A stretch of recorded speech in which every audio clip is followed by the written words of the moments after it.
My dad faked his death. I found out when I saw him on a news report. I don't even know where to start. I swear I'm not high, not drunk, not having a breakdown, though after what I just saw, maybe I should be. My dad died 6 years ago. We buried him. I watched the casket go into the ground. I gave a speech at the funeral. I saw my mom cry like her soul had been ripped out. I touched his hand in the casket. Cold. Real. But today, I saw him on the damn news. It was some local investigative report from a state I've never been to. A small-time fraud ring, people using fake businesses to scam money out of government contracts or something like that. I wasn't even watching it closely, just had the TV on in the background. And then I heard a voice. Familiar. Way too familiar. I looked up. He was in the background of the footage. Standing behind the main suspect. Talking to someone. Laughing. Like he goddamn belonged there. I rewound. Paused. Zoomed. My heart dropped. My roommate came in, saw my face, and thought someone died. Again. I pointed at the screen and he said, "Isn't that your?" "Yeah. It is. That's my dad." Same salt and pepper hair, same sharp jaw, same weird little mole under his ear. He's older. Thinner. But I'd know that face anywhere. Now I'm sitting here, spiraling. What the hell is going on? Did we bury a stranger? Was the body swapped? Was it staged? And why? Why would he do this to us? To my mom? She almost drank herself to death that year. My sister couldn't sleep for months. I haven't told them yet. I don't know if I will. Not until I know more. Because if I'm right, if this isn't some glitch in the Matrix or long-lost twin bullish, then my father faked his death. On purpose. And he's been alive this whole time. Living a new life. While we mourned. And I need to find out why. It's been 2 days. I haven't slept more than maybe 4 hours total. I keep watching that clip like it's going to change. Like it's going to not be him the 27th time I rewind. But nope. Same smirk. Same eyes. That awkward stance he always had, like he didn't know what to do with his arms. It's him. I've been deep in internet sleuth mode ever since. I didn't even mean to, my hands just did it on autopilot. I started pulling up old family stuff, old photos, old emails. Digging through boxes in the basement like some cliché movie character looking for clues. I didn't expect to find anything. But I did. His laptop was still in the attic. I asked my mom if I could take it, told her I wanted to save some old photos. She didn't think twice. Still had the password saved. His usual, the name of the dog we had when I was 10. It booted up like it never left. The files weren't super telling at first. Just spreadsheets from the trucking business, some budget planning, a few dumb joke emails. But then, I found a folder labeled Work Invoices _2018. I opened it and swear to God it had PDFs of IDs. 5 of them. All different names. Different states. Same face. His face. And they looked professional. Not like cheap fakes. Like the kind that could work. And I haven't even told you the worst part. I called the funeral home. Told them I was doing a family history project and needed the report. They had records but no autopsy. Natural causes signed off by our family doctor. No second opinion. No police report. No questions. Just a body in a box and a grieving family that accepted it.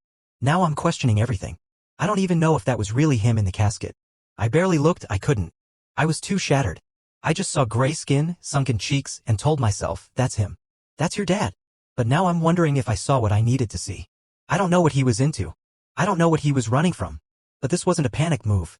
This was planned. Who does that? What kind of person fakes their own death and lets their family grieve a lie? I feel sick. I don't know who he was anymore. And now I think I have to go find him. Because if I don't, I might actually lose my mind. So I did it. I booked a one-way ticket, packed a backpack, made up some excuse to my job, and flew out to the city where the news footage came from. I didn't tell my mom. I didn't tell my sister. Hell, I barely told myself. I just needed to see. If I was wrong, I could at least go home, call it grief-induced madness, and move on. But I'm not wrong. I landed late last night. Didn't sleep, obviously. Rented the cheapest Airbnb I could find and spent hours combing local Facebook groups, scrolling Reddit threads, digging into anyone involved in that fraud story. I was hoping for something, anything. No leads. This morning, I decided to check out the neighborhood from the news segment. It's just a small strip of offices, some rundown stores, nothing flashy. I walked around for a bit, pretending to window shop, hoping I wouldn't look like a total creep. Then I saw him. Across the street. Coming out of a cafe. Paper coffee cup, ball cap pulled low, sunglasses. But I knew. He was maybe 50 feet away. But something in my gut screamed that it was him. My legs locked up. My whole body just froze. I couldn't even breathe properly. I must have looked insane, standing there staring at a dude sipping coffee. He didn't see me. At least, I don't think he did. He walked off like nothing was wrong. Got into a beat-up gray truck. Drove away. I followed. Not well. I'm not some trained spy or anything. I fumbled to unlock my phone, called an Uber, and prayed it would get there fast enough to trail him.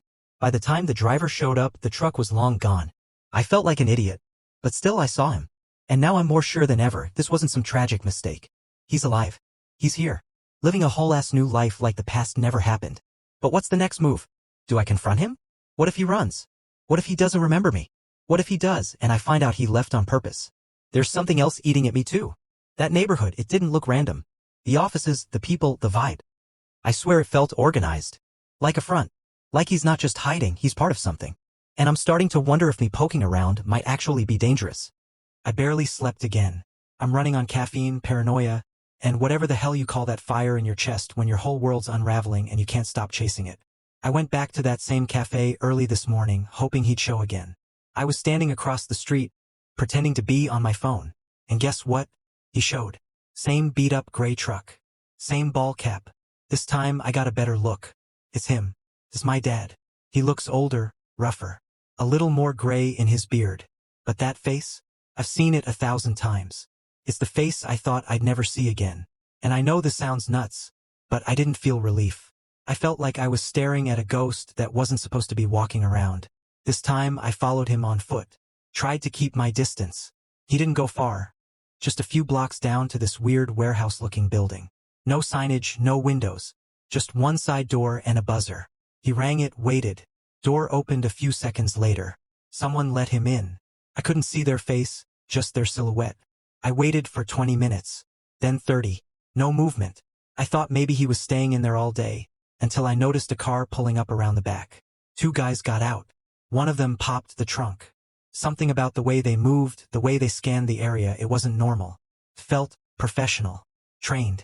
I ducked behind a dumpster and snapped a quick photo. Blurry as hell, but I wasn't trying to go full James Bond. I got out of there fast. I haven't gone back since. Not yet. Here's the part that's keeping me up. I ran the plates on that gray truck using one of those sketchy sites. It came back registered under a company name I didn't recognize. I Googled it. Nothing but a shell website with a broken contact form. This isn't just a guy running from debt or faking it to start over. This feels bigger. Like, maybe he was involved in something before he died. Something shady. Something illegal. Maybe criminal. And maybe faking his death wasn't to escape us. Maybe it was to escape them.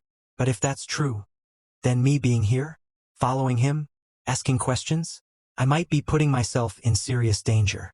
I should walk away. Every instinct says to just leave. But I need to know why. And if I don't ask him directly, I'll never sleep again. I did it. I confronted him. And I still feel like I'm gonna throw up. I waited outside that cafe again. Different angle this time, sunglasses on, hoodie up, trying to look as invisible as possible. My heart was beating so loud I swear people could hear it. But I stayed. I told myself I'd chicken out like all the other times. But then I saw him. Same truck. Same tired gate. Coffee in hand. And I just snapped. I crossed the street like a damn maniac. I didn't even think. I walked right up to him and said, "Hey, you remember me?" He froze. Looked me dead in the eye. I saw it, that flicker. That second of recognition. Then he tried to play it off. "Sorry, think you've got the wrong guy." I laughed. Like bitter, broken laughter. "Come on. Don't do that. Don't pretend. Just say it. Say you're my dad." He looked around nervous. Told me to lower my voice. Said he didn't want trouble. I said, "You died, man. We buried you. Mom cried herself sick. I was 17. You ruined us." Still, nothing. Blank stare. Like he was trying to decide whether to lie or run. Finally he muttered, "Let's walk." We walked a block in silence. My hands were shaking.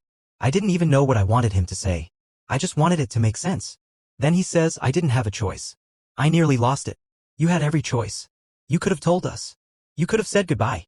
He stopped. Looked me in the eye again and said, "If I told you anything, you'd be dead too." That shut me up real fast. I asked what he meant. He wouldn't say. Just kept repeating that it was bigger than me and I had to disappear. Said it was to keep us safe. That the people he was involved with don't let you leave unless they think you're gone for good. Then, get this, he apologized. Said he was sorry I found him. Said it was dangerous for both of us. Told me to go home, forget all this, and never come back. And then he walked away. I didn't follow. Couldn't move. Just stood there in the middle of the sidewalk while the world spun around me. He's alive. He knows he broke us. He says he did it to save us. But I don't know if I believe that. And worse? I think I just made myself a target. So, yeah. I think I messed up. Or maybe I was already screwed the second I showed my face in the city. I was trying to lay low after confronting him. I didn't go back to the cafe, didn't walk past the warehouse, didn't do anything risky. I stayed in my Airbnb all day like some paranoid idiot, jumping at every sound outside.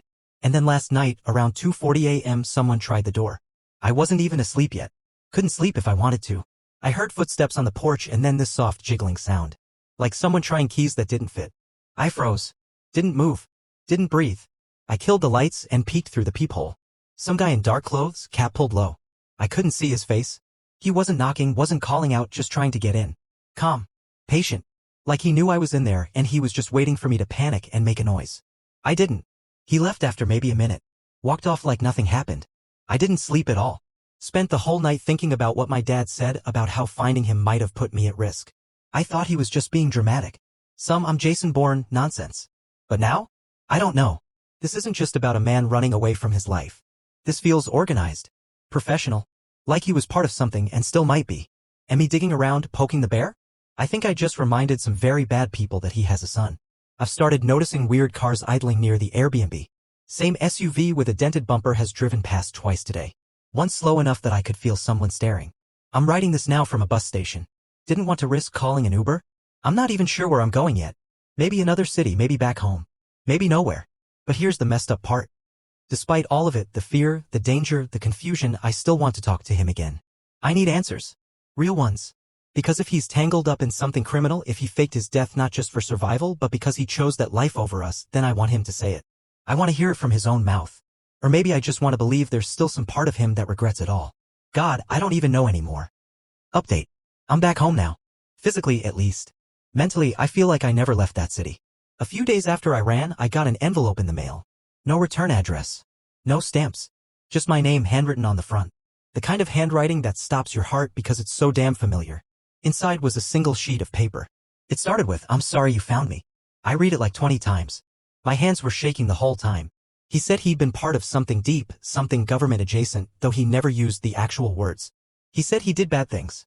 Not murder, but he facilitated stuff, movement of people and information was how he put it. I don't even know what that means. Spy? Smuggler? Asset? He claimed he tried to get out the right way. That he filed reports, asked to be reassigned, begged to be done.